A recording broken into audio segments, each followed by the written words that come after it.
Hello everybody, this is the Rabbit Hedgehog, and welcome to Crescent, Oklahoma. Small town out here on Highway 74. I'm just kind of out riding around this evening and enjoying the break in the cold that we finally got here in Oklahoma.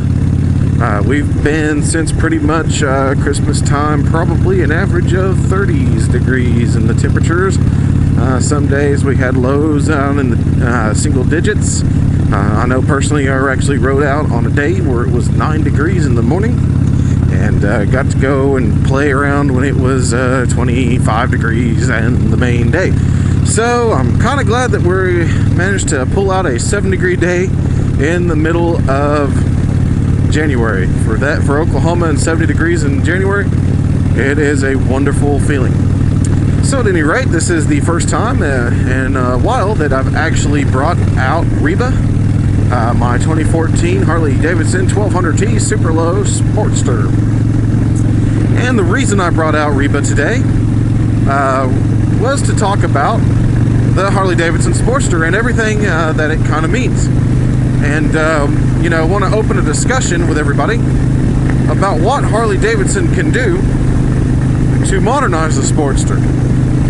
Going over the history of the Sportster, it came out in 1957 as a replacement for the K model, which had been previously introduced in 1952 as kind of Harley-Davidson's smaller V-twin package motorcycle for cruising. The Sportster has gone through only a couple of minor changes, well, a couple of major, I should say. The first major change was the change to the Evolution engine back in 1986.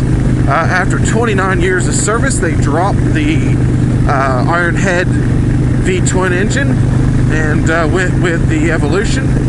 At that time, it came out in 883 and 1100 flavor. The 1200 would come about later in the 90s.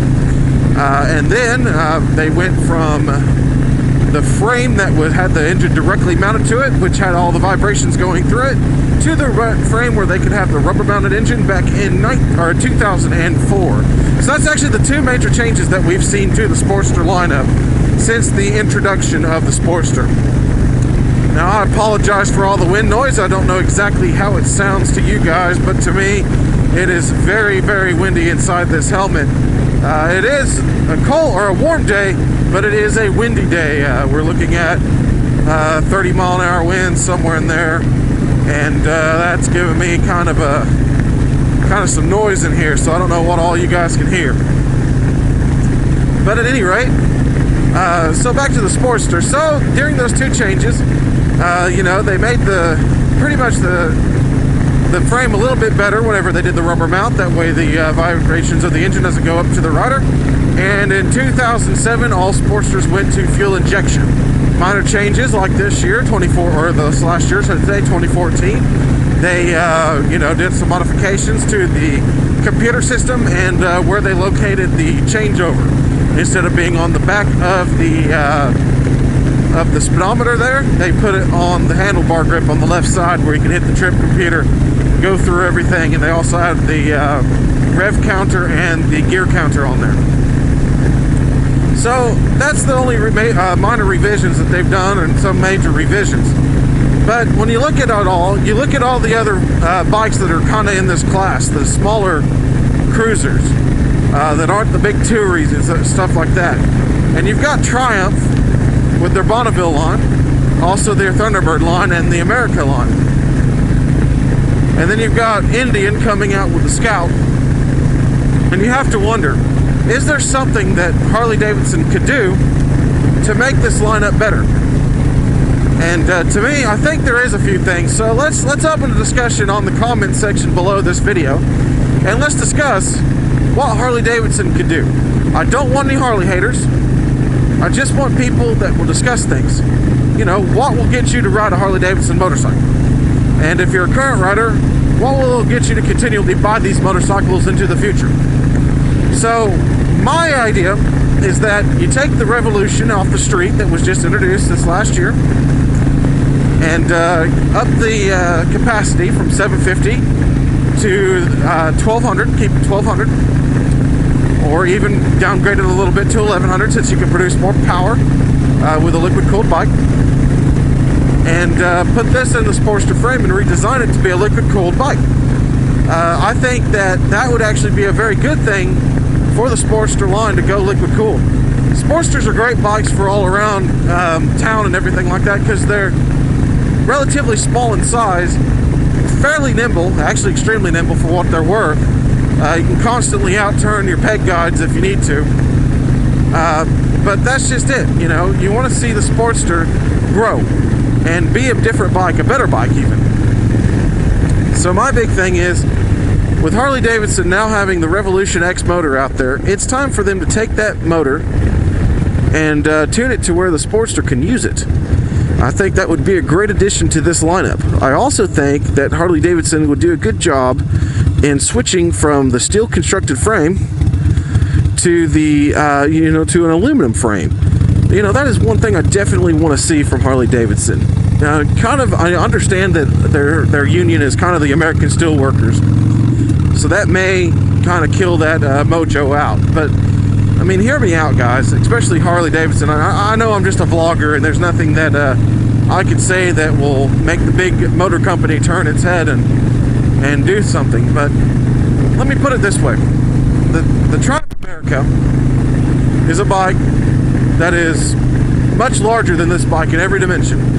It's probably a good 6 inches wider, probably a good 8 inches or more longer, and stands a good 4 or 5 inches taller.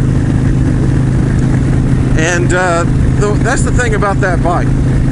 It's very, very, very well balanced and very light compared to this Sportster, because it does have an aluminum frame.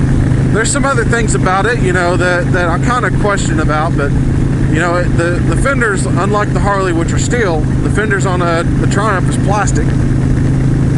But that's not way too bothersome for me, because at least in the event of an accident, plastic is probably easier and cheaper to replace than steel. But that's not here nor there. It's just that when it comes down to it, even if they did have steel fenders on that Triumph would still be 60 pounds lighter than this Sportster. And that's what gets me about it. This Sportster overall is a very light, or a very small bike. It should be light, and it is to Harley standards. You know, it's 600 pounds this bike is here. But when I look at that Triumph, as much bigger as it is, to be 60 pounds lighter is impressive. And because of that, it holds its weight much better. And that's something I do want to see Harley-Davidson do, is make this bike, this Sportster, a bike that can contend with the cafe-style racer bikes and things like that. Make it a Sportster. You know, the mid-mount pegs aren't enough to make it a Sportster. You know, you need a little bit more than that. You need a lighter frame. You need, you know, the ability to dive into corners at breakneck speeds and not worry about scraping the crap out of your pegs and all that stuff and your other hardware. You want a bike that you can confidently steer and get into things, which, you know, in its current respects, this bike is capable of going beyond, like I said, its intended lean angle. But it's just that it's very, very heavy, and that if you go into the point of no return, you're never recovering. I mean, and the point of no return is just not as far as I can get down with that Triumph. That Triumph, sitting still, I can actually lean it with a leg all the way over and actually tap the ground with the floorboard without feeling like I'm going to fall over. That is something you simply cannot do on this Harley. If you start to go down on one leg like that at a standstill, you're going to feel like you're falling, and then you're going to fall because your leg's just not going to be able to hold the weight anymore.